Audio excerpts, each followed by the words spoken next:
ya lo estaremos comentando, ya se encuentra con nosotras y nosotros nuestro querido Maxi abogado Federico Anaya. Federico, buenos días. Buenos días, Ernesto, y buenos días a las compañeras y compañeros de la audiencia. Gracias, gracias, Federico. Pues en un instante más estará también conectando nuestro querido David Peña. Y pues me gustaría iniciar, Federico, a propósito de todo este tema del Partido Revolucionario Institucional. Hijo, qué cosa. Ahí tenemos un primer video que te voy a pedir si podemos pasarlo, mi querido Cristian. El video es el de Alito. Ay, es que tengo varios. Alito Moreira, porque me parece que aquí, mi querido Federico, con esta decisión que se tomó en la Asamblea del Partido Revolucionario Institucional, pues unas frases y unos dichos que pues no esperábamos escucharlos, no solamente en otros momentos, sino ayer. No esperábamos escuchar algunas cosas como las que escuchamos ayer. Así que vamos a escuchar algunos fragmentos de lo que dijo Alejandro Moreno, Alito, y Rubén Moreira, el ex gobernador del estado de Coahuila, también otro de los fuertes dirigentes que tiene el Partido Revolucionario Institucional. Ver para creer. Ellos fueron el peor lastre para nuestro partido. Ellos estuvieron al frente cuando castigaron al PRI con el Pemex Gate. Compañeras y compañeros, siendo autocríticos con el pasado, expulsemos del ideario al neoliberalismo, así como a las políticas de ese modelo, generadoras de pobreza, violencia y desigualdad social. Hay militantes del PRI vinculados al asesinato de nuestro candidato presidencial y eso le costó al PRI. No vamos a tapar a nadie, vamos a exigir cuentas, transparencia y los vamos a convocar a que cumplan con su responsabilidad. Nos pronunciamos, y está en el texto que ustedes tienen, por una mejor distribución de la riqueza. Por ello, hay que dejarlo claro. Y duro, duro, duro, duro, duro, duro, duro, duro, duro. Con pensiones justas, con mejor sistema de salud, con empleos dignos para los jóvenes.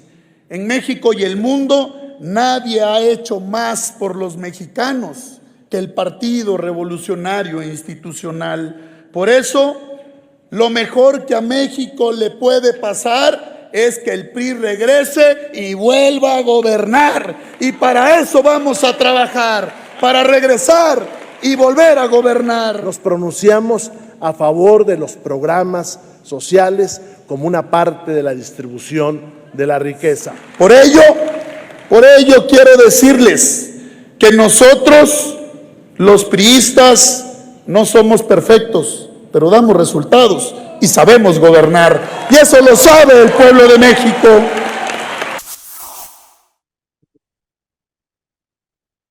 Mi querido Federico, ¿qué decir al respecto de todo lo que surgió el día de ayer en el seno del Partido Revolucionario Institucional?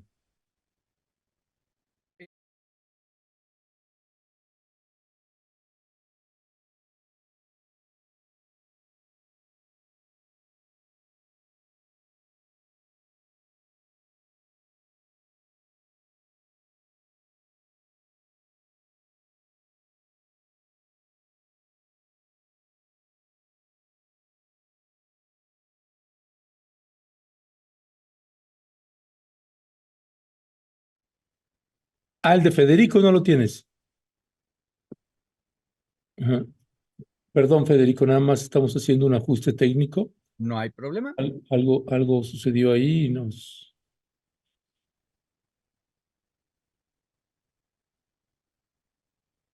¿Puedes hablar, Federico, por favor? Claro, por supuesto. ¿Me están escuchando? Bueno, bueno. Ya, ya estás. Una cosa, a mí me gustó mucho cómo mezclaste los nombres. Le dijiste Alito Moreira. Alito Moreno, es un priista de Campeche. Y Rubén Moreira es el segundo gobernador Moreira de Coahuila. Entonces tú tienes ahí dos dirigentes estatales que, para bien o para mal, han sido exitosos en su estado. De hecho, los coahuilenses siguen sufriendo el régimen político específico que se creó en la época de los Moreira hoy en día. Bueno, Alito perdió su estado, pero ganó la dirigencia nacional del PRI. Y ahí mi primer comentario sería, lo que estamos viendo es una cosa bastante antigua. El PRI nació en 1929, o sea, hace casi un siglo, como una coalición, una confederación de partidos estatales y a veces regionales.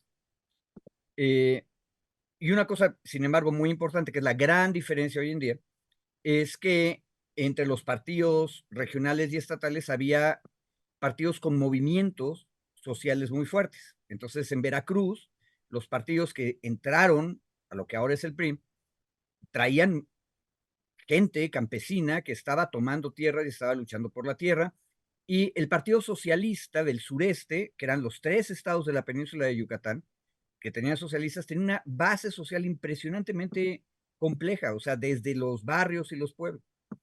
Bueno, eso ya no existe, o sea, todo por servir se acaba. Entonces, en un siglo, el PRI ya no tiene base social, pero sigue siendo, y siguió siendo todo el tiempo, un partido de los estados que se confederan y se reúnen. Ahora, esto es casi ciencia política curso número 1 para el sistema político mexicano. Cuando nace el PRI, nace precisamente para evitar que estos partidos estatales y regionales se peleen entre ellos.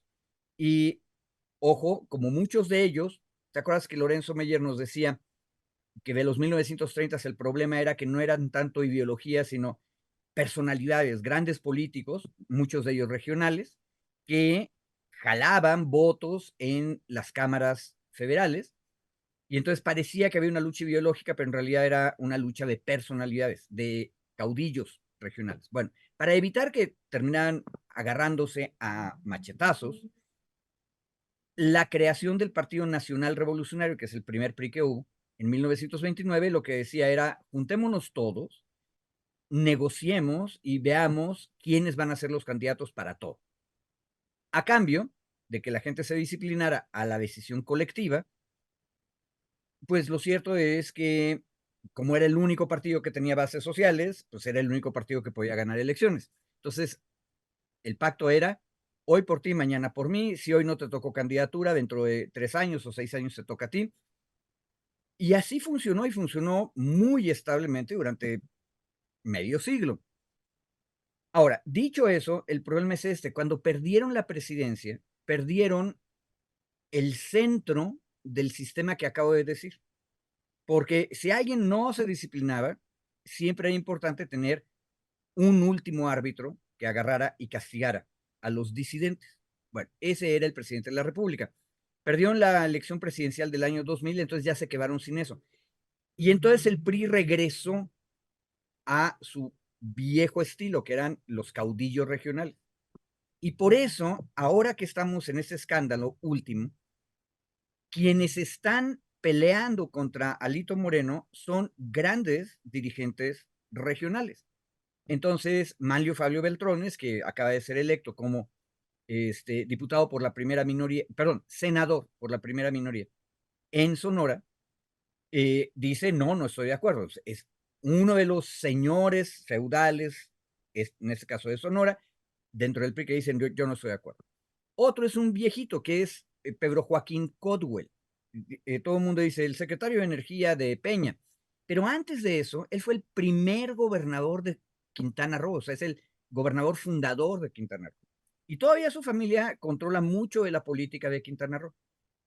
A veces dentro del PRI y a veces dentro del Verde. Entonces, lo que estamos hablando es de un hombre que representa una región.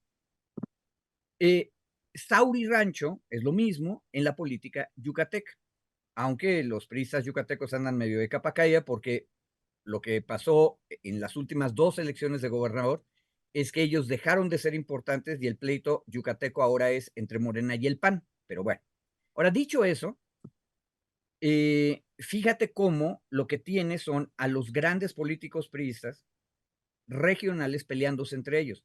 Lo interesante es que Moreira está apoyando a Alito Moreno, pero el problema es que grupos sociales hay detrás de esas gentes en cada una de las regiones. Mi intuición es que ninguno. Y entonces, mi último comentario sobre el clip que acabamos de oír es, se oye ridículo, absolutamente ridículo. Fuera de Coahuila, ojo, Coahuila, lo que dijo Moreira tiene sentido. Vamos a apoyar los programas sociales, tenemos que abandonar el neoliberalismo. Eso tiene sentido en Coahuila. Por eso sigue habiendo votantes priistas en Coahuila. Pero fuera de Coahuila es ridículo, absolutamente ridículo. Ahora, ¿qué va a hacer gente como el sonorense Mario Fabio, que también dijo que estaba muy enojado y que se iba a ir del PRI si las cosas seguían así? ¿A dónde se va a ir? Digo, él ya es senador, y como es un viejo lobo de mar, todo el mundo le va a estar haciendo la corte en el Senado. Pero eso dura 6 años.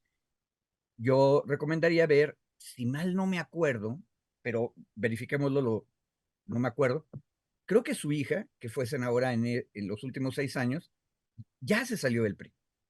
Pero no me acuerdo si se fue, si realmente lo hizo y a dónde se fue, lo dejo como duda. Ok, gracias, mi querido Federico. Sí, hay algunas imágenes que vamos a pasar también de algunas cosas que rescató Manlio Fabio Beltrones, pero ya está aquí nuestro querido Maxi abogado David Peña. David, buenos días. Hola, ¿cómo están? Buenos días. Una disculpa por el retraso, pero ya ando acá. No te apures, acabamos de pasar un fragmento, mi querido Una David. chulada ese video, la edición, además, una chulada el video. Ahí nomás, ahí nomás. Intercalando una frase de Alito con Moreira e ir ahí colocando la edición. Muy buena, mi querido Ernesto. Gracias, mi querido David. Es que de verdad eran frases que decías, estas, cuando uno las separa y las vas alternando, se escuchan todavía mucho más claras y nítidas el sentido político de lo que se quiere decir. ¿Y qué sentido político le das en esto que está sucediendo en el revolucionario institucional? Esto que hace un rato comentaba cuando iniciaba el programa, que el presidente López Obrador, viejo lobo de mar, se comió vivo al periodista del Universal, lo dejó decir todo y después dijo, ahí nos vemos, vamos a desayunar. Pero bueno, hay declaraciones ahí que hace Alito Moreno.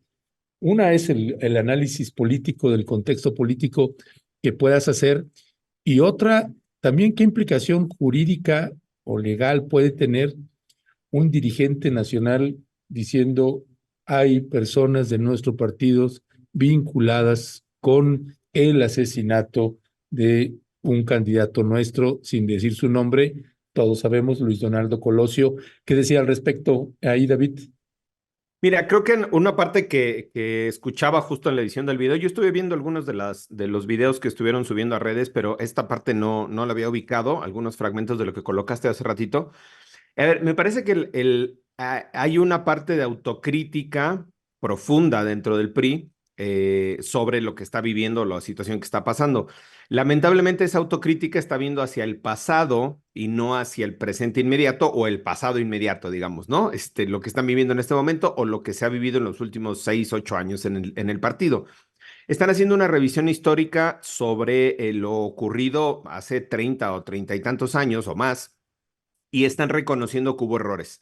Y a mí me parece importante no solo un poco identificar algunas de las frases y algunas de estas discusiones que se tuvieron al interior del PRI, más bien estas expresiones que tuvieron de estos dos liderazgos, porque justo creo que esto nos ayuda a tener el diagnóstico de por qué no hay una oposición en México o por qué está una oposición tan desdibujada y moralmente derrotada, dirían, perdón, los de Morena, ¿no? Y justo creo que o sea, el que el propio PRI ahora retoma el discurso políticamente correcto de cuestionar al neoliberalismo, cuestionar los acuerdos que se hicieron en el pasado, de propugnar por más programas sociales, por más apoyo a la gente. Es precisamente por eso que la oposición se desdibuja, porque no pueden hacer una crítica, o no tienen capacidad de hacer una crítica a lo que está haciendo Andrés Manuel, porque la gente les dice, oye, tú en el pasado hiciste esto, y ahora que ellos están diciendo, es que lo que hice en el pasado está mal, y lo bueno es esto, criticar al neoliberalismo, separarnos. Entonces justo la gente se pierde literalmente porque no existen como tal una oposición, no está como oposición el PRI en este momento. Y creo que yo ahí sí coincido que va a la extinción. O sea, mucho más con estos cacicazgos locales. Yo agradezco el referente histórico que hace mi querido Federico, justo para entender cómo es esta lógica de conglomeración, digamos, en torno a la estructura priista. Yo vi en la semana una declaración de la CTM, de uno de los dirigentes de la CTM, que decía igual, si Alito se reelige, nosotros vamos a romper con el PRI. Y entonces creo que varios de estos grandes sectores que habían ayudado a la cohesión del priismo, sí, en torno a la presidencia de la República, cuando la tuvieron, pero también en torno a los poderes locales, se ha ido fragmentando por la pérdida de estos poderes, pero además por esta, insisto, falta de posición política. No hay una posición política. El PRI en algunas iniciativas votó con Morena, en algunas votó en contra. En unos discursos, tenía unos discursos grandilocuentes de vamos a parar la destrucción del país, pero al final acababa haciendo acuerdos. Es decir, tiene yo digo, una poca claridad en torno al posicionamiento político, y yo nada más cerraría esta primera intervención diciendo que escuchaba ahora el discurso sobre todo de Moreira, haciendo la crítica de lo que había sido el PRI, y me parecía un discurso del PRD de los 90, de ese PRD todavía emanado de movimiento social, con crítica, haciendo esta visión mucho más hacia una proyección social del Estado, criticando el neoliberalismo, criticando las políticas económicas, criticando el Pacto por México. Yo creo que este discurso que ahora tenía Moreira, yo lo veo mucho más, insisto, aparejado con esa parte del PRD que fue en los 90, principios de los 2000, un PRD mucho más crítico, un PRD mucho más cercano, digamos, hacia la posición de izquierda.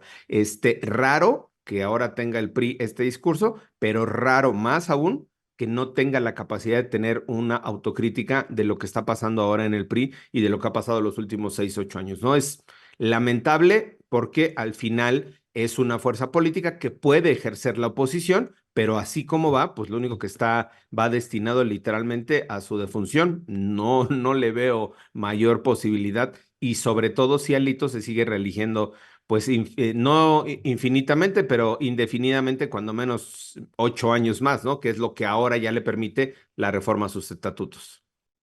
Gracias, mi querido David.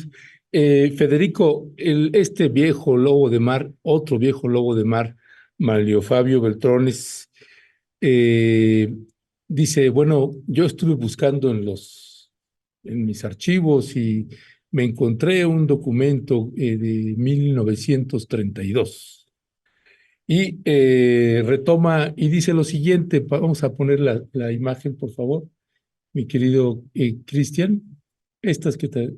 Esa misma. Dice, en esta ocasión y ante una asamblea que legítimamente representa los grandes contingentes humanos que integran el PRI, se presenta a debate una cuestión que interesa por su fondo y por su forma. Por su fondo, porque representa uno de los postulados de más arraigo en la conciencia revolucionaria, y por su forma, porque la resolución a que se llegue debe ser la traducción fiel dentro de nuestras normas del partido, de cómo conviene a los intereses revolucionarios de México que inscriba en el programa del partido el principio de la no reelección en sus diversas modalidades, publicó Manlio Fabio Beltrones en sus redes sociales. La resolución, todos la conocemos, fue la misma que dio origen a la revolución y logró la transición de una revolución propiamente dicha a la concepción de institucionalidad adoptada por el presidente Cárdenas. La no reelección fue acogida como principio de esencia en la Constitución General, pero además fue la génesis que le ha dado vida y consolidación al PRI como partido hasta nuestros días en que se desafía su extinción como fundamento. Dictan los párrafos de la primera Asamblea Nacional del PRI que compartió Beltrones en sus redes sociales. Bueno, el tipo le gira la piedra, está clarísimo, este viejo lobo de mar que llega, argumenta, fundamenta, porque además esto que se validó en el Revolucionario Institucional, pues hoy fue muy bueno que en la mañanera lo mencionaran también, porque todo el mundo se quedó en el tema de la reelección, pero lo que no se manejó casi en los medios, Federico y David, pues es que el presidente del partido puede elegir quién va a presidir de su partido, Cámara de Diputados, Cámara de Senadores, no solamente al nivel federal, sino todas las estatales. Pues vaya que no es un asunto menor. ¿Qué decía al respecto ahí, Federico? A ver, dices bien, a Manlio Fabio le gira la piedra y tiene una ardilla muy inteligente ahí adentro, Sí. pero nos está engañando. El documento de 1932 está justificando una gran reforma que hizo ese partido que tenía bloque rojo y bloque blanco para que el principio de no reelección no solamente se quitara de la Constitución para la presidencia. Ahí hay una cosa que Manlio no nos cuenta y que es muy vergonzosa. En 1927-28, antes de que naciera el PRI, mi general Álvaro Obregón de Sonora convenció a los diputados y a todas las legislaturas de los estados, por cierto, de que había que permitir una reelección, siempre y cuando fuera no continuo. Y por eso Obregón era presidente electo en 1928 cuando lo mataron. Ya era reelecto. Ahora lo mataron y nos salvamos de la reelección. Y luego, 4 años después de ese asesinato, había que cambiar otra vez la constitución, entonces quitar la reelección de la presidencia. Pero de una vez, y ahí lo que va a hacer el PRI, dijo, también la quitamos de todos lados. Entonces se quitó la reelección para los diputados, que esa nunca se había cuestionado, y se quitó para senadores. Ahora, eso tuvo, en mi opinión, buenas consecuencias, aunque al principio fue muy doloroso.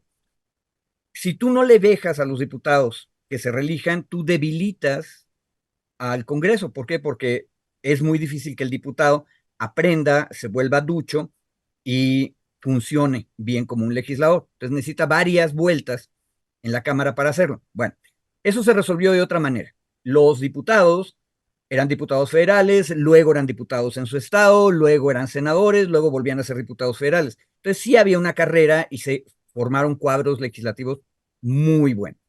No solamente en el PRI, también en la oposición. Bueno, entonces no hubo problema.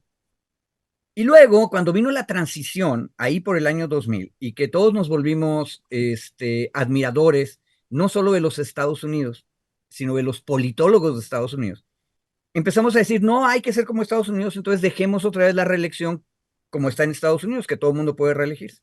Por cierto, excepto los presidentes que tienen un límite de 2 periodos.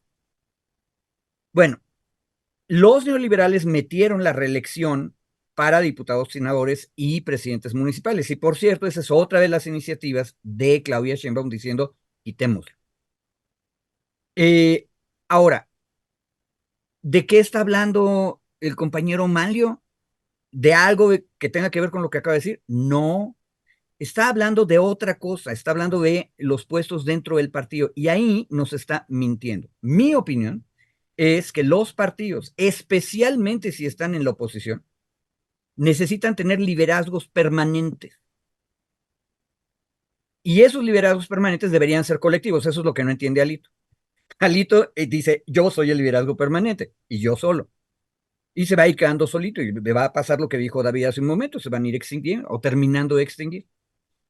Pero el principio de no reelección para los partidos es un horror. Por ejemplo, en una de las entrevistas que estuvo haciendo Grupo Fórmula a estos opositores de Alito, Dulce María Sauri Riancho le aclaró a José Cárdenas de Grupo Fórmula que ella no podía ser otra vez la dirigente nacional del PRI porque ella ya fue dirigente nacional en el año 2000, hace 24 años.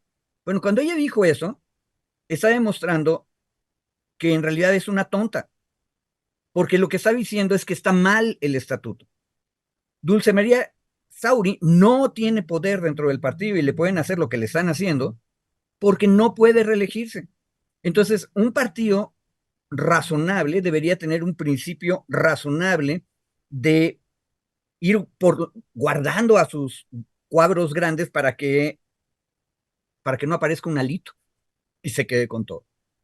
Entonces, el asunto de la no reelección no es lo mismo discutiéndolo a nivel federal, presidente, diputados, senadores, presidentes municipales. No, eso es una cosa. La otra cosa es dentro de los partidos, y dentro de los partidos debería haber algún tipo de liderazgos, yo los preferiría 20 veces colectivos, más permanentes.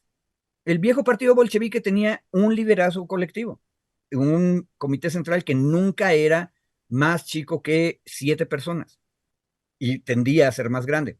Entonces, creo que nos están engañando. Y es bien bonito agarrar y sacar la bandera de la no reelección, porque aparte, fíjate el engaño más grande. Moreira dice la verdad que hay que apoyar los programas sociales porque, acuérdense, mientras el neoliberalismo estaba poderosísimo, los Moreira estaban haciendo una política social que tiene muchos parecidos con el obradorismo. O sea, cuando David dijo, es que me sonó al PRD de los 90, no, era eso.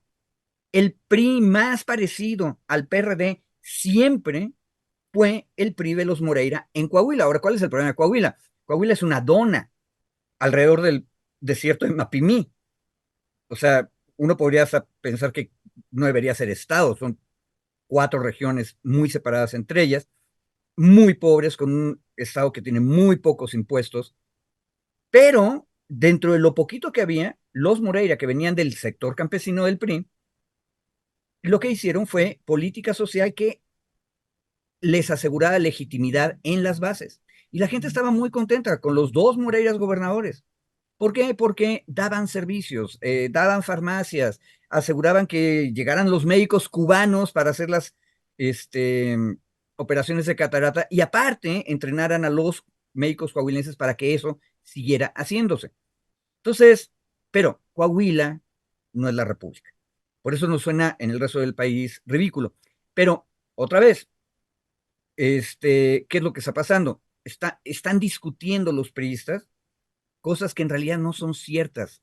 La pregunta para ellos es, ¿realmente son fuertes? Fíjense, todos los priistas que están quejándose de Alito siempre terminan diciendo, iremos a los canales conducentes. Las palabrejas del viejo régimen, conducentes. ¿Qué es lo conducente y qué es lo inconducente? En otras palabras, van a irse a tribunales, van a hacer rollos jurídicos y la cosa va a terminar en ver quién tiene más votos. Detalle, Alito fue capaz, en medio de la derrota electoral, de organizar una asamblea, y eso se nos olvida. Organizar una asamblea significa que en cada uno de los comités de distrito, 300, el PRI, la burocracia priista, eligió delegados y los mandó a la asamblea. Eso significa algo de operación, ¿eh? Entonces, los grandes señores Sauris Ranchos y Manlios Fabios ahora se quejan de que ellos fueron incapaces de asegurarse tener delegados en esta asamblea. Y entonces vamos a ir a los canales conducentes para hacer los argumentos jurídicos pertinentes de tal manera que lo procedente se haga. No tienen fuerza. Y por más que nos caiga mal Alito, ahí en ese club chiquitito y en extinción, Alito es fuerte. ¿No? Y vaya que sí lo es, pues. Perdón, Adelante, adelante. no, yo nomás sumar justo a este paralelismo que hacía yo, comparación con el PRD, discursivamente. Creo que al igual que sucedió con el PRD, que se enquistó en el liderazgo del PRD los chuchos y que fueron expulsando vía fáctica o política a toda la gente que los cuestionaba y se convertían en oposición, digamos, dentro del propio PRD, esta suerte de enquistarse al interior en el poder del PRD, en la presidencia del PRD, en la dirigencia nacional, llevó a la extinción del PRD. O sea, llevó justo a que en estas elecciones perdieran el registro a nivel nacional y creo, si mal no recuerdo, lo mantuvieron en 12 estados solamente como partido a nivel local. Si no me falla la memoria, son 12 estados. Y creo que ahí, por ahí va un poco la tirada de así, de pensarlo, de Alito. Y revisaba ahorita bajo reserva del Universal y me parecía interesante porque yo no tenía el dato de lo que representa la marca PRI, digamos, la etiqueta PRI en términos de dinero y de prerrogativas federales, de prerrogativas, digamos, para mantener al instituto político. Y según bajo reserva del Universal, dice que le correspondería al PRI por la votación que obtuvo en las pasadas elecciones un aproximado de 12,000 millones de pesos. 12,000 millones de pesos. 1,200 millones Ah, más, ajá, y 1,200 millones por cada año electoral, además de otros apoyos que reciba.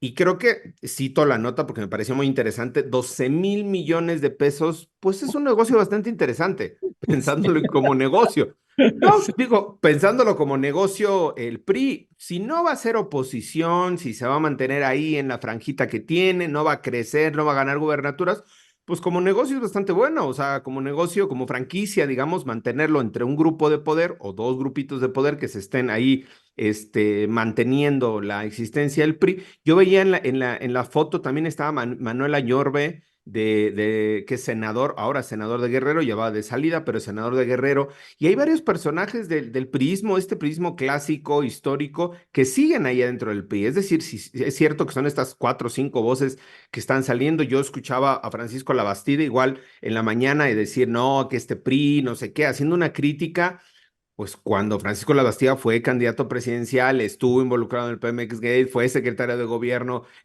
con los priistas, o sea, un poco esta lógica de disasociarte del tiempo, ¿no? De ahora hablar del PRI malo o del PRI que no atiende las causas del pueblo, cuando ese prisma en el que todos ellos estuvieron y que se encumbraron además, Dulce María, Manlio, todos ellos se encumbraron en ese prisma autoritario, controlador, ¿no? Que hoy ya resulta, pues, crítico, o más bien que les resulta incómodo. Yo recuerdo estas frases de el que se mueve no sale en la foto, no sé si recuerdan, ¿no? Creo que eran ¿Cómo frases de olvidarla? Vicente, ¿Cómo ¿no? olvidarla? Claro, claro. El que se mueve no sale en la foto, es decir, todos alineados. Si hay si hasta hace 8 o 10 años, un poco más, quizá una estructura que era completamente alineada en Cámara de Diputados, era el prismo.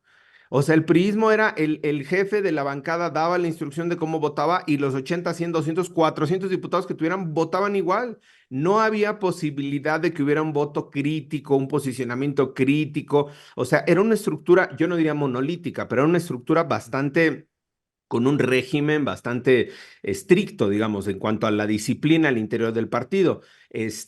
Ahora, un poco siguiendo esta misma escuela, Alito disciplina a todos al interior del partido, haya sido como haya sido, hizo las asambleas locales, hizo las asambleas distritales y llega a la Asamblea Nacional con acuerdos y consensos y todo planchado. En la vieja escuela priista. O sea, en la viejísima escuela priista clásica de llegar con los acuerdos todos planchados y que la foto fuera maravillosa, todos festejando, confeti, ¿no? Recordemos de los 80, los 90, los 2000 del PRI, cuando eran todo, insisto, esta misma estructura que hoy está replicando Alito, que está siendo cuestionada por estos otros priistas, fue la misma estructura que funcionó durante tantos años en el PRI. Ahora la pregunta es, dado que dado que las condiciones políticas, la coyuntura política es distinta, ¿va a poder seguir funcionando un prismo en esa vieja escuela de los 60, 70, 80? ¿Va a poder seguir funcionando bajo estos cacicazgos locales, ahora ya no el nacional, porque ya no se tiene la presidencia, pero bajo estos cacicazgos locales?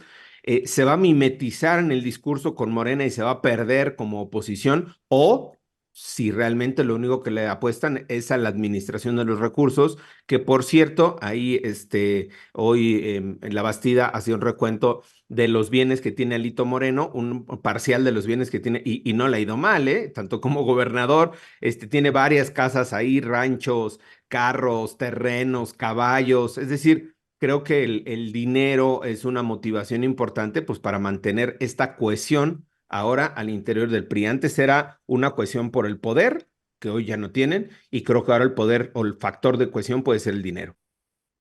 Sí, sí, sí que lo es. Y ahorita que estabas haciendo toda esta descripción, David, dice Marichuy, úchales, pues aparte de robarnos, les pagamos y todavía tenemos la obligación de darles más, ¿no? Pero bueno, es un tema que claro que da para mucho.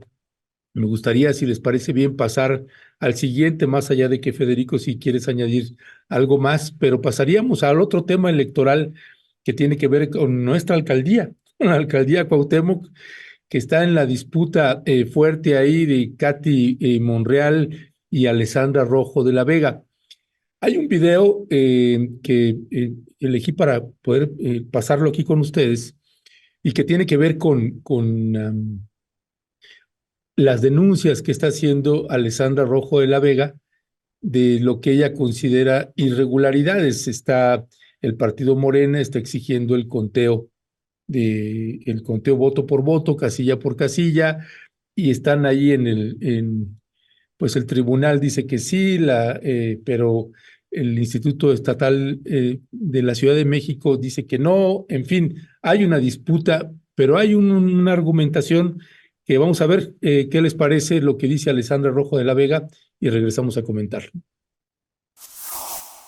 Como se los dije, el Tribunal Electoral de la Ciudad de México dio un golpe en contra de la voluntad ciudadana por seguir órdenes de los Monreal. Y hago este video para señalar y evidenciar a los cómplices de Ricardo Monreal, esos magistrados compadres que pagan favores políticos ordenando sin fundamentos un recuento total de votos en la alcaldía Cuauhtémoc. Ya les va por qué. Primero, solo aplica el recuento total de votos cuando la diferencia entre el ganador y la perdedora es menor al 1%, o cuando los votos nulos son mayores a la diferencia entre quien gana y quien pierde. Ninguna de estas condiciones se cumple. Ganamos por casi 12,000 votos. El recuento es ilegal y no tiene sustento. 2. Ya en los distritos se hizo la apertura de paquetes electorales, se contó y recontó, se revisó con presencia de todos los partidos políticos y se corroboró la victoria del Cambio y la derrota de los Monreal. La ley establece que cuando un partido quiere pedir el conteo total, lo tiene que pedir formalmente antes de los cómputos distritales. Los representantes del Monrealato lo hicieron fuera de los tiempos legales, cuando habían corroborado una vez más que habían perdido. No importando esto,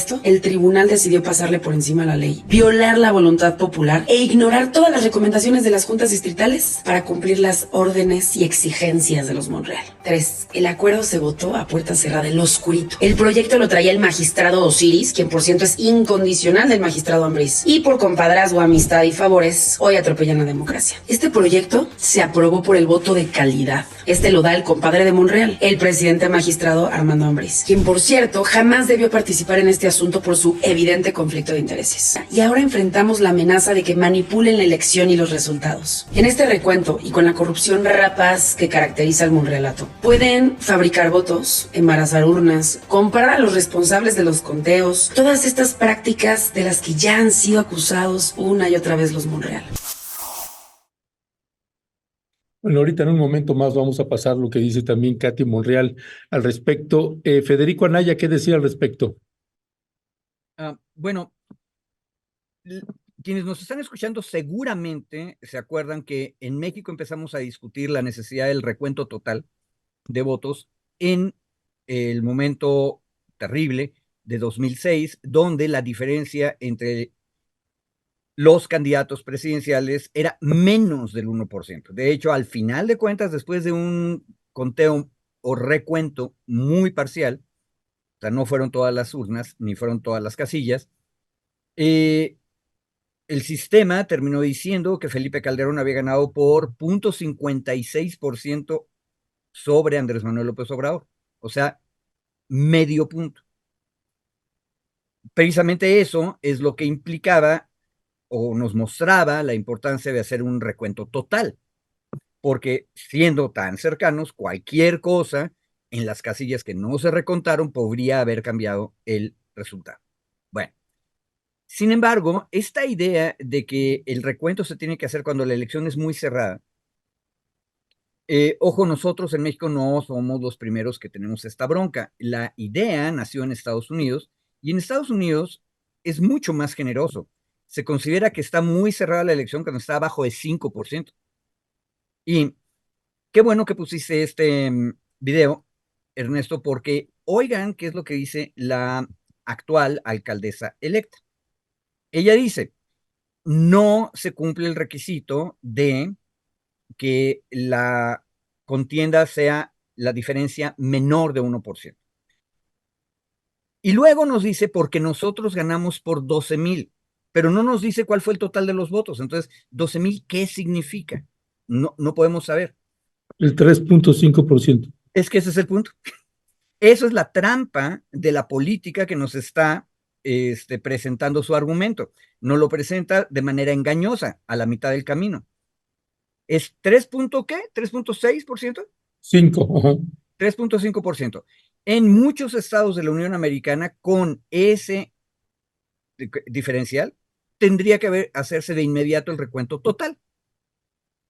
¿Por qué? Porque en Estados Unidos, sabiendo que una diferencia cerrada siempre está bajo del 5%, y también 5% es muy cerrado, entonces recuentan todo y no hay ningún problema.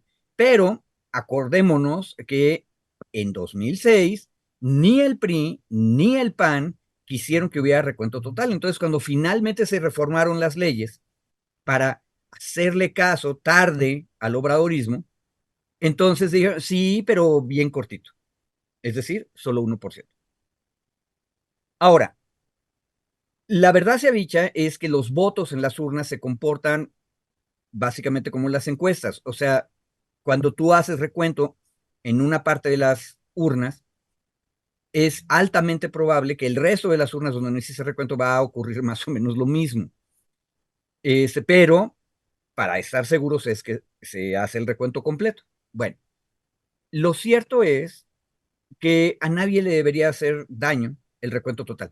Y una anécdota para demostrar cómo la izquierda obradorista es democrática hasta a veces la locura. Alejandro Encinas, que también lo queremos y está cerca de nuestro corazón y a la izquierda, fue candidato a alcalde en Álvaro Obregón, si no me acuerdo, mal no me acuerdo, en el año 2000.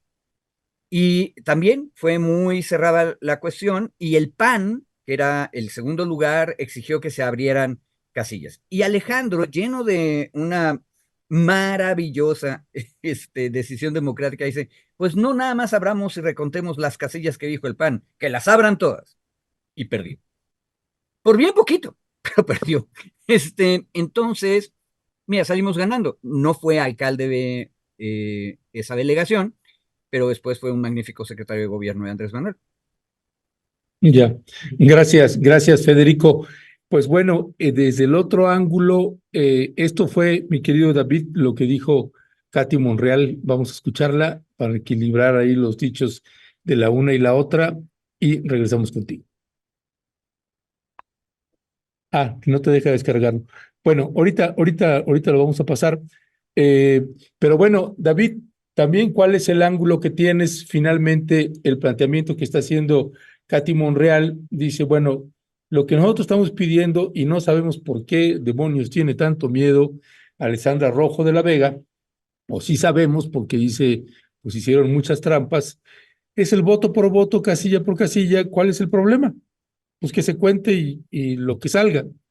Y Alessandra Rojo de la Vega dice, no, es que en ese voto por voto, casilla por casilla, nos van a hacer trampa.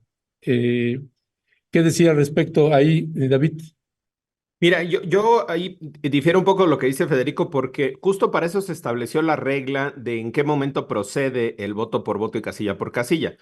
Hay una regla que se establece en el Código de Procedimientos Electorales de la Ciudad de México, que es el que en este momento se está aplicando, que es símil del Código de Procedimientos Electorales federal, bueno, del federal, perdón. Y ahora el supuesto que establece, y lo leo, el artículo 457 del Código de la Ciudad de México, del Código de Procedimientos Electorales, dice, leo todo, son 4 líneas, pero un poco para ahí, digamos, ubicando no la dimensión, en el marco del debate jurídico, que es el que se está teniendo ahora entre el Tribunal Electoral de la Ciudad de México, la Sala Regional del Tribunal Federal, del Tribunal Electoral del Poder Judicial Federal y eventualmente la Sala Superior, porque creo que esto va a llegar hasta la Sala Superior y será una decisión de la Sala Superior. A ver, dice, artículo 457, recuento de votos, fracción segunda, numeral segundo. Si al término del cómputo se establece que la diferencia entre el candidato presuntamente ganador y alguno de los otros candidatos es igual o menor a un punto porcentual, y existe petición expresa de alguno de sus representantes, el Consejo Distrital deberá proceder a realizar el recuento de votos en la totalidad de las casillas. En todo caso, se excluirán del procedimiento anterior las casillas que ya hubiesen sido objeto de recuento. Y aquí termina el artículo.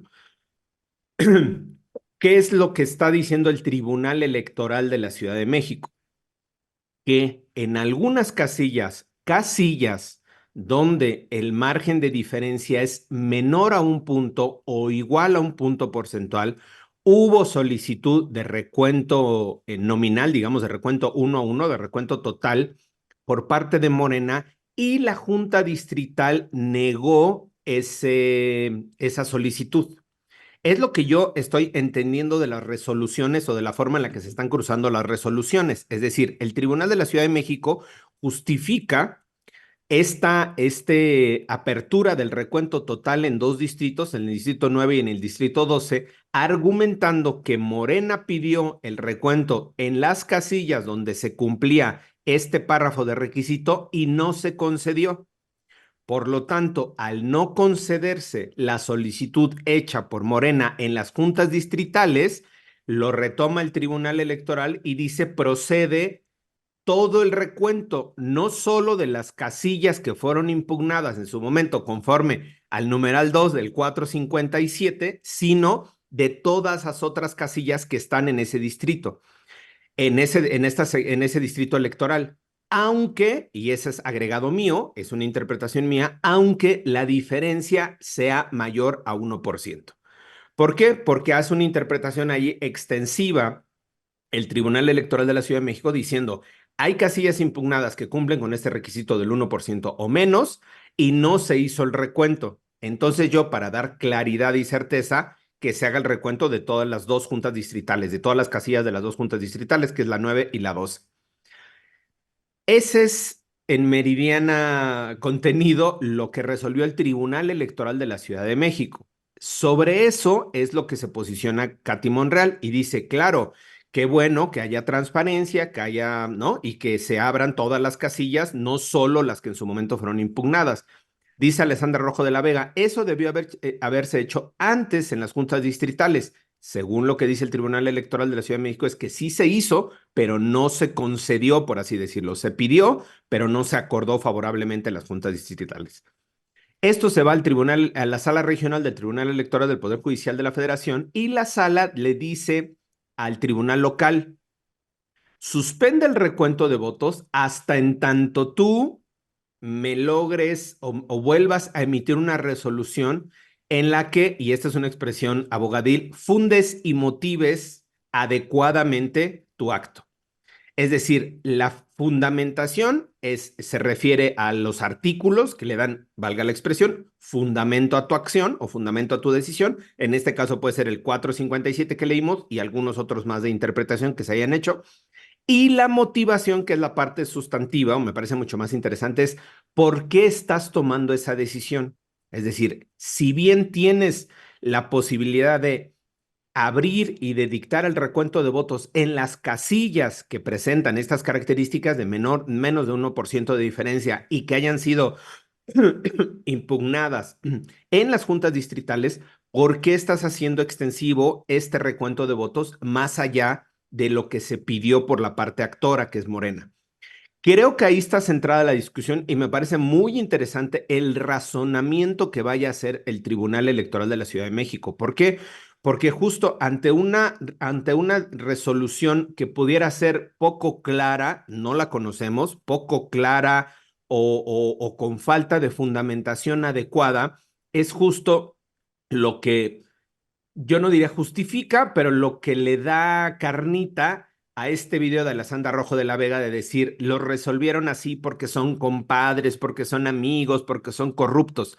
Me parece que si hubiera una decisión mucho más clara, extensa, transparente, que se haga pública, que se pueda conocer los razonamientos, yo hago inferencia de varios de estos razonamientos jurídicos con base en la información que tenemos pública y en los boletines que se hicieron públicos. Pero si una decisión de este tipo y de esta trascendencia se hiciera, insisto, pública, o sea, se discutiera, se conociera, me parece que se pueden desaparecer esos nubarrones de corrupción y de componendas que hoy está Alessandra Rojo de la Vega denunciando. Creo que, y termino con esto, creo que la decisión de la sala regional me parece buena, no tumba el recuento de votos, varias de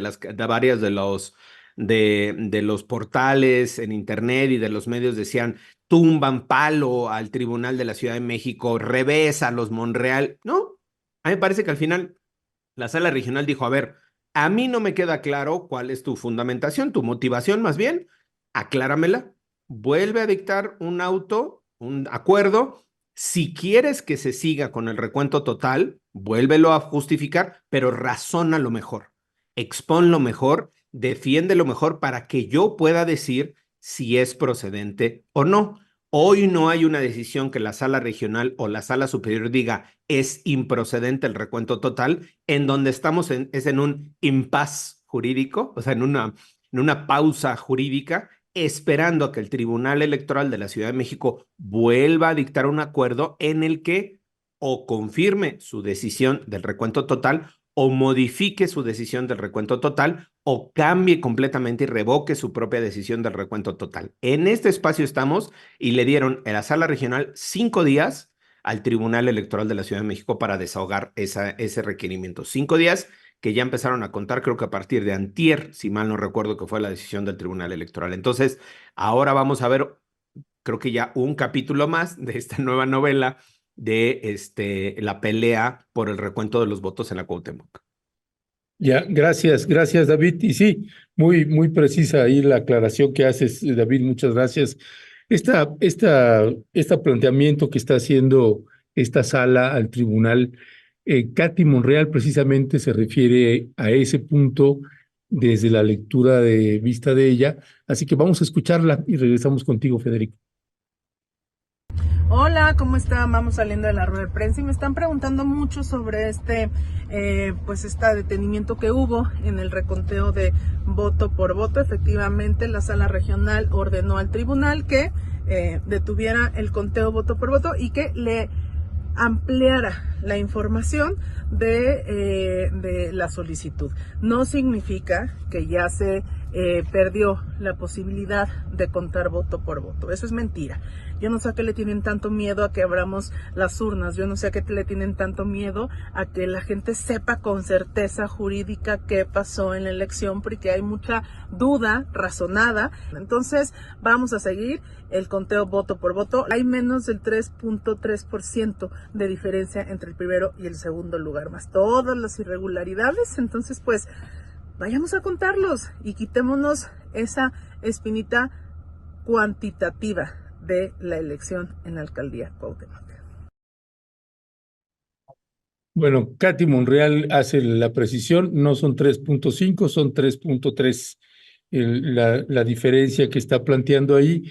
Así que, pues, ¿cuál es tu balance también, Federico, una vez que pues David hace una precisión exacta de lo que pues dicen las leyes y reglamentos y lo que se está cumpliendo y lo que no?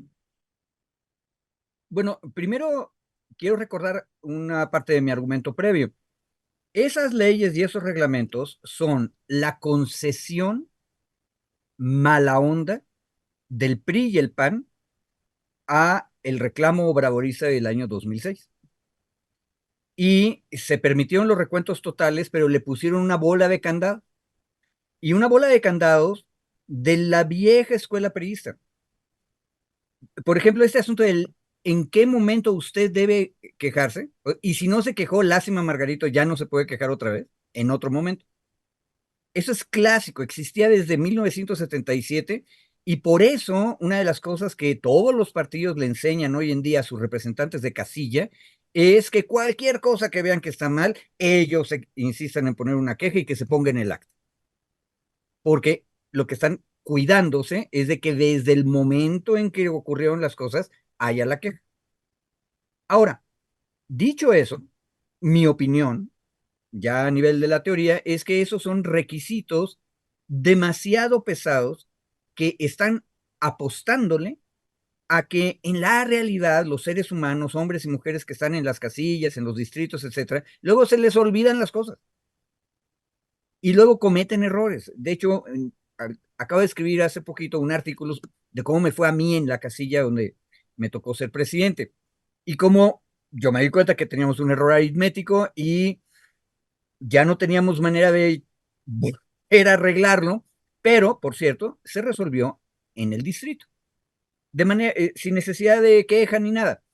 Entonces, el sistema está bien armado, pero está lleno de trampas en contra de los partidos que pierdan. Ojo, el triunfo de la democracia es que ahora los partidos que pierden van cambiando, igual que los que van ganando. Pero a mí me parece que es injusto y desde la teoría, la petición de hagamos recuento total debería poderse hacer en cualquier momento. Uno. Y segundo, debería hacerse razonablemente cuando estén abajo de 5% y no con 1%. Ahora, las leyes son las leyes como están y hay una cosa bien importante en esto.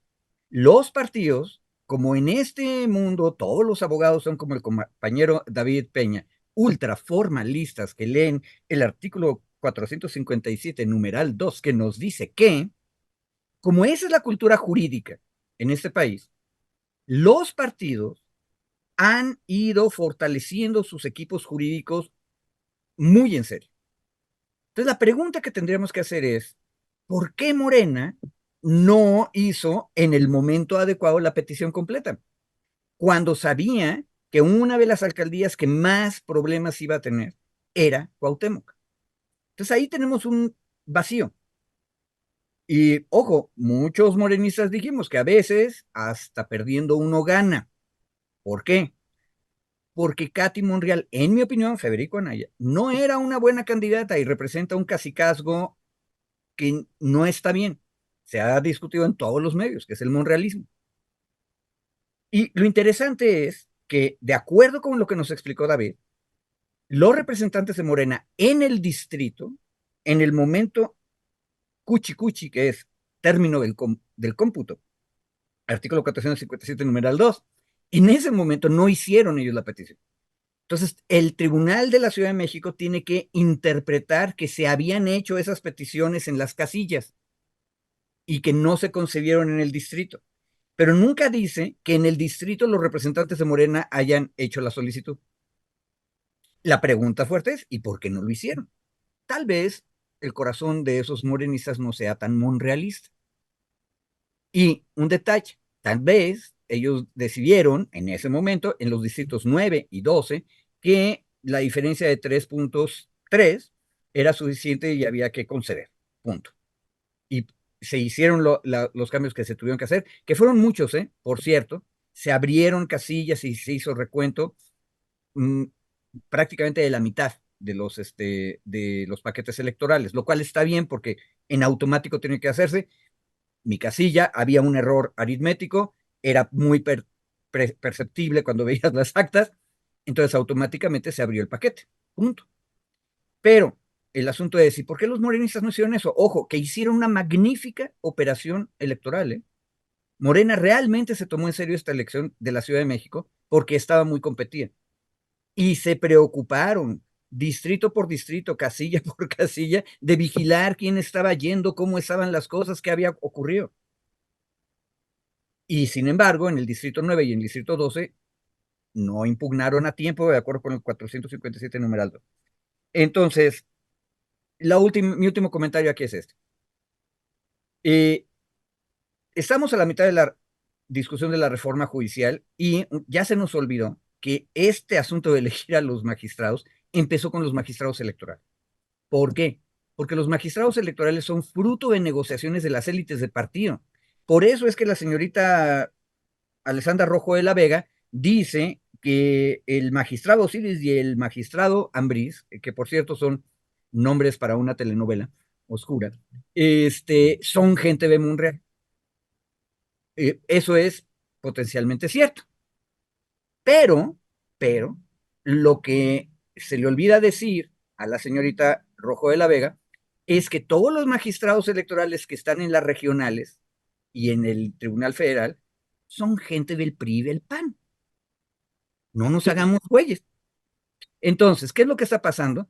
Que los partidos hacen su juego a nivel de los distritos concretos, pero las élites de los partidos, desde mucho antes, se repartieron los magistrados. Entonces, unos usan a sus magistrados y otros van a usar a los suyos. Y mi opinión de la decisión de los magistrados federales de la regional es que es una reverenda estupidez. Este rollo de que no está debidamente fundado y explícame mejor, lo que está haciendo es no tomar una decisión y dejar que las fuerzas políticas se peleen. Y entonces piensa mal y acertarás. ¿A quién beneficia esta duda que se está sembrando? A Monreal. ¿Por qué? Porque está demostrando que él tiene fuerza e incluso podría lograr que su hija sea la alcaldesa. Por lo tanto, elíjanme, por favor, líder de la Cámara. Es grilla de élites. Hay que tener mucho cuidado con esto y todos los partidos deberían pelear contra sus propias élites que les hacen daño, que era nuestro tema anterior. Alito en el PRI, Monreal en Morena. Esto es rollo jurídico al servicio de las élites. Yo solo, perdón, por alusiones personales, mi querido Ernesto, ¿no? Sí. Por alusiones personales de mi querido Federico. A ver, yo justo la intervención que hice anterior era, y ahora pensándolo, era un ejemplo de fundamentación y motivación.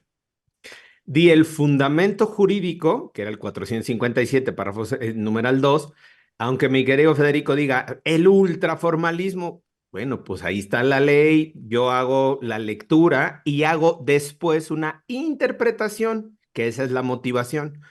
No es la lectura a rajatabla del texto, porque eso no es ni siquiera formalismo, es literalidad de la aplicación de la norma, y eso pues hace muchísimos años que se dejó atrás.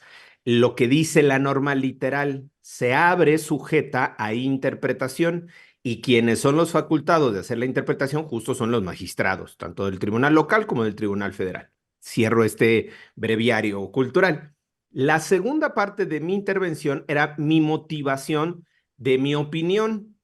Justo decir, si yo tengo una base de un derecho, de un artículo, mi motivación, o sea, mi posicionamiento va con base en esa lectura o en esa interpretación de ese texto.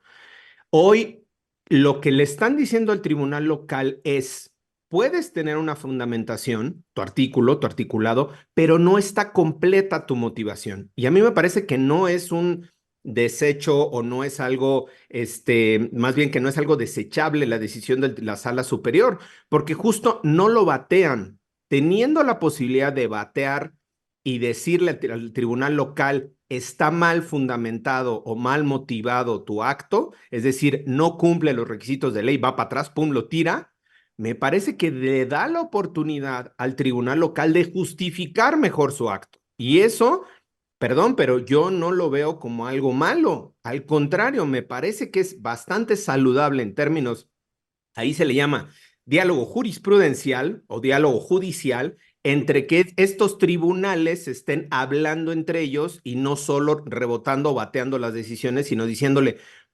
justifícala mejor, expónla mejor, razónala mejor, para que yo tenga elementos para poder decidir si se mantiene o se revoca esa decisión que tú estás tomando. Insisto, no los bateó de primera instancia, sino que le dio la posibilidad de corregir, por así decirlo, o de ampliar.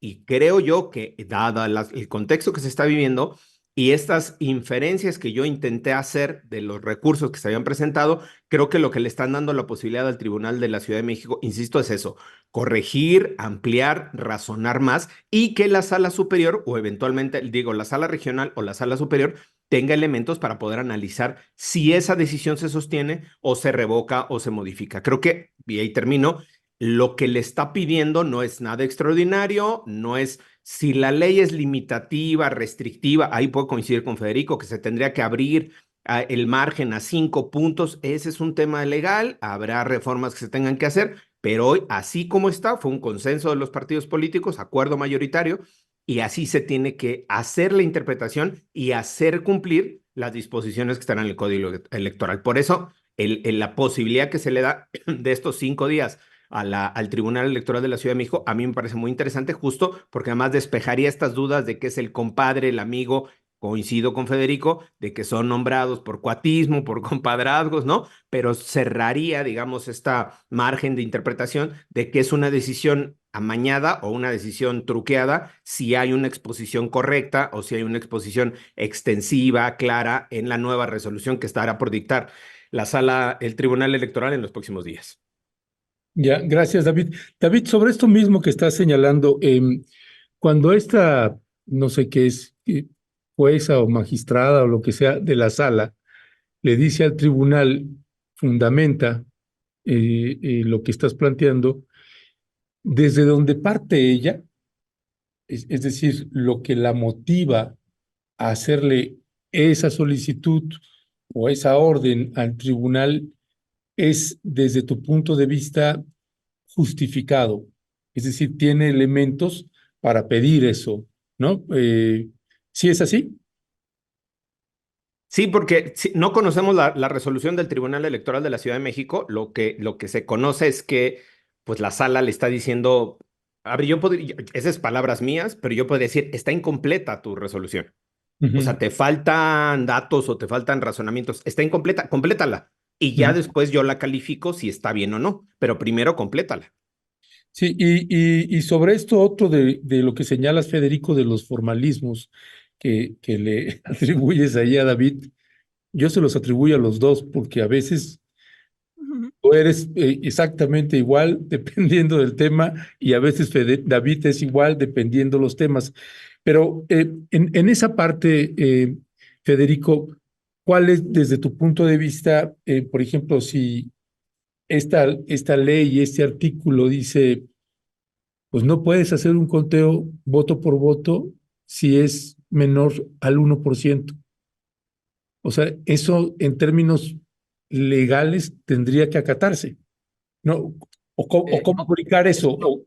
Es que ahí es donde viene la diferencia A ver, real de sí, sí, sí. formalismo. Mira, todos los abogados, todos, vamos a interpretar en cada caso las cosas como convenga a nuestra posición. Por eso nadie nos quiere, porque somos enredosos y contradictorios. Eso Sí, sí. no lo negamos. Pero sí hay una diferencia fuerte de formalismo. Fíjate, ¿cuál es el fondo del argumento de David y eh, ojo, no es la magistrada, no es una sola, es el tribunal, es un colegiado regional con un proyecto de una magistrada que es de la que estamos hablando. Su argumento es, falta la explicación. Una de las cosas que el formalismo le ha hecho daño al sistema jurídico y judicial mexicano es lo que conocemos como los amparos para efecto. Te dejo a ti volver a tomar la decisión, pero hazla mejor. Con lo cual, lo único que haces es alargar los procedimientos. Cuando lo que uno desearía es que el juez de amparo agarre y diga, a ver, una cosa, eso estuvo mal y tienes que hacer esto, o sea, tomar la decisión y no dejar las cosas en ahí vemos a la siguiente vuelta cuando tengas oportunidad de mejorar tu solución. Ojo, la autoridad bastante poderosa es como para que todavía le estés dando chances de mejorar su resolución. Si la hizo mal, palo. Si la hizo bien, acéptalo. Punto y aparte. Pero el problema es que el sistema jurídico mexicano permite esto y le da una importancia impresionante a la fundamentación y motivación porque es la garantía del derecho humano a la legalidad. Ojo, que me perdonen los puristas de los derechos humanos, pero hay derechos humanos que vienen disfrazados bien raro.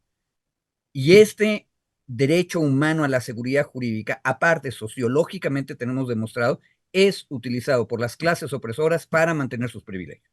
De manera sistemática, en la inmensa mayoría de los casos. Dejan de pagar impuestos, no se les aplican las leyes, porque el problema es que faltó la debida motivación y la debida fundamentación. Eso es un problema de formalismo. Y el asunto, lo que yo quería decir, y lo dije al final, es, ¿a quién le beneficia no sabemos bien, no conocemos la resolución, pero la van a mejorar, porque, y estamos ahí amarrados, David y yo no podemos decir, está mal por esto, porque no la conocemos, nada más la vio la sala regional.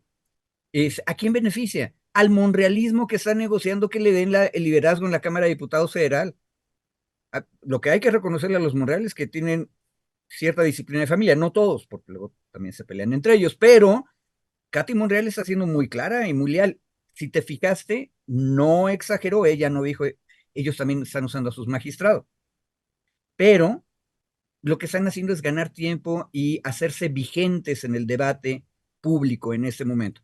A ver, el hecho real verdadero es que en otras alcaldías de la Ciudad de México que fueron muy competidas, Morena logró sacar adelante sus candidatos y candidatas.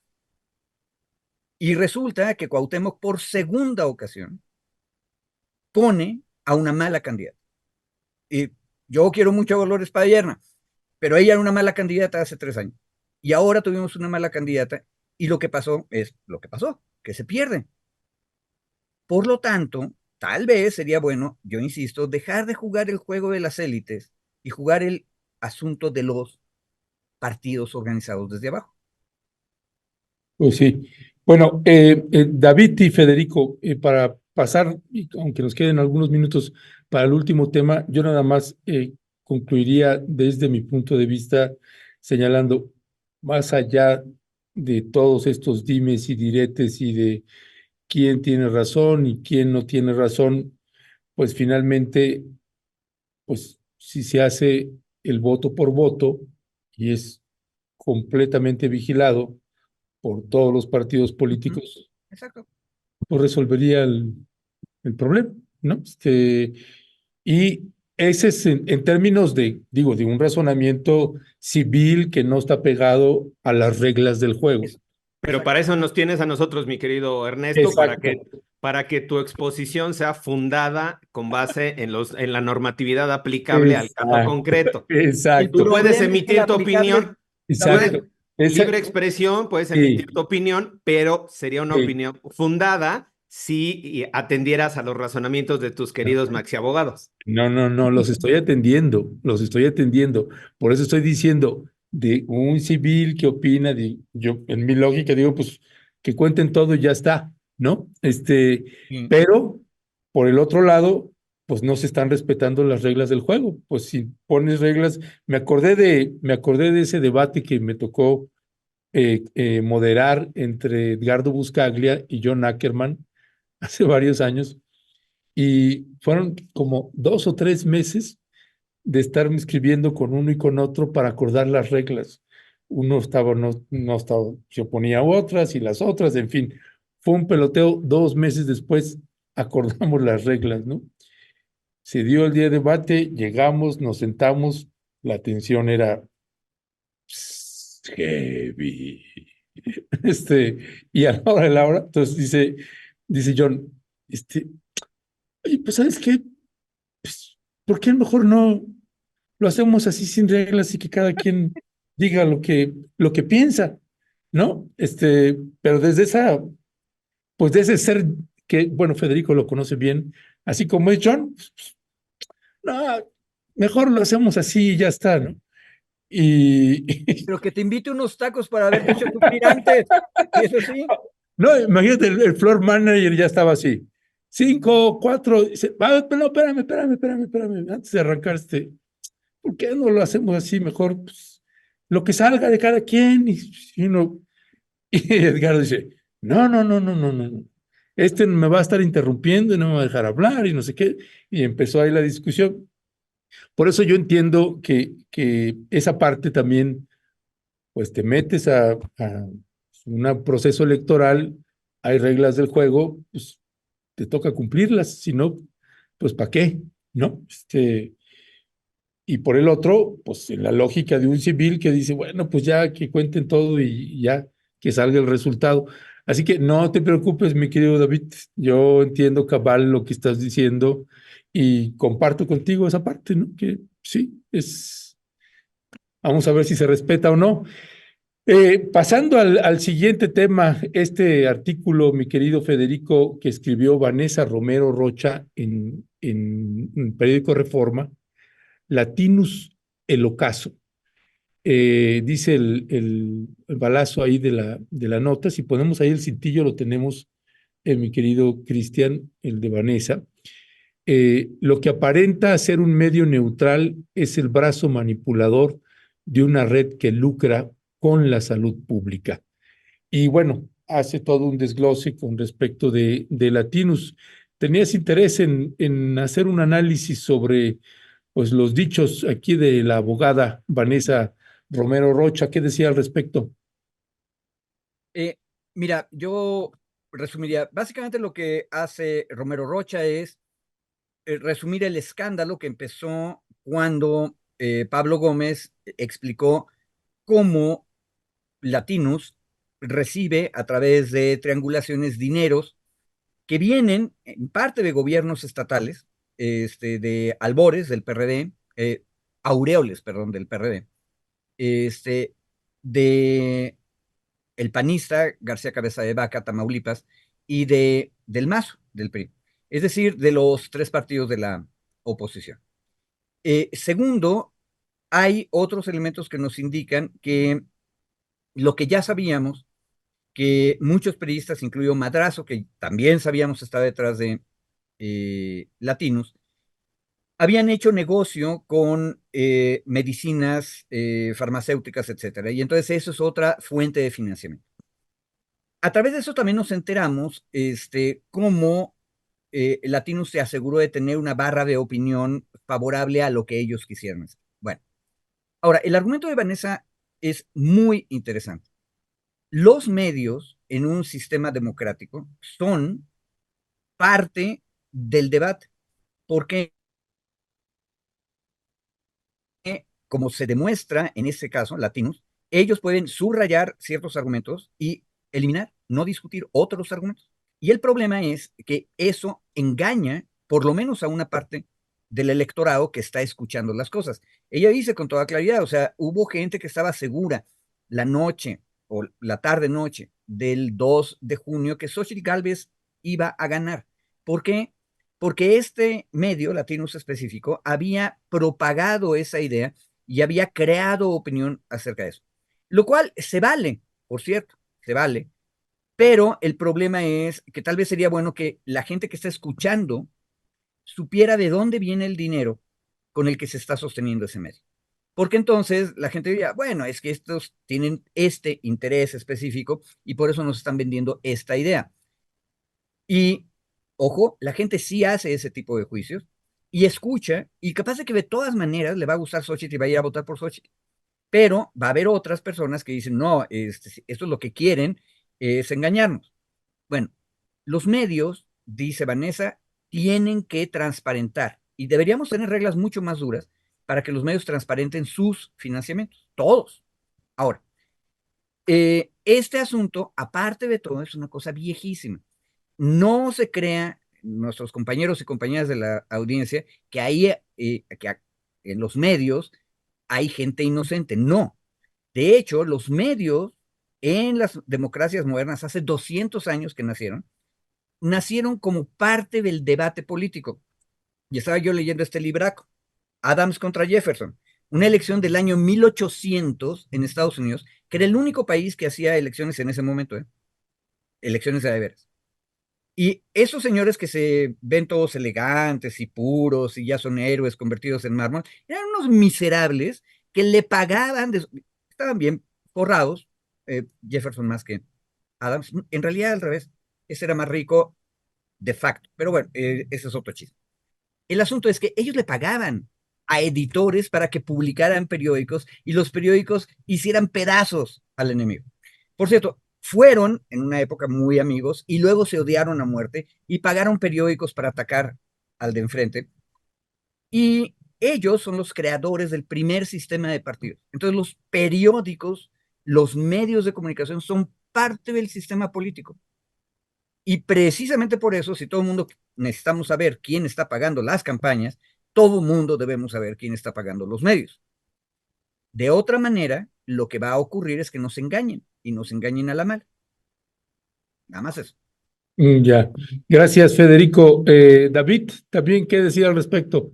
No, nada más sumándome a lo que decía Federico, no centrándome en el caso de Latinus, me parece que ahí hay una discusión más de términos legales, de la procedencia de los recursos, de la triangulación de los recursos. Me parece que ahí tiene, la UIF lleva 3 años investigando. Si en 3 años no ha logrado, pues, probar nada, ni presentar una denuncia a la FGR, ni la FGR integrar nada, me parece raro o complicado que lo vaya a hacer ahora, porque Pablo Gómez dijo que desde 2021 los estaban investigando.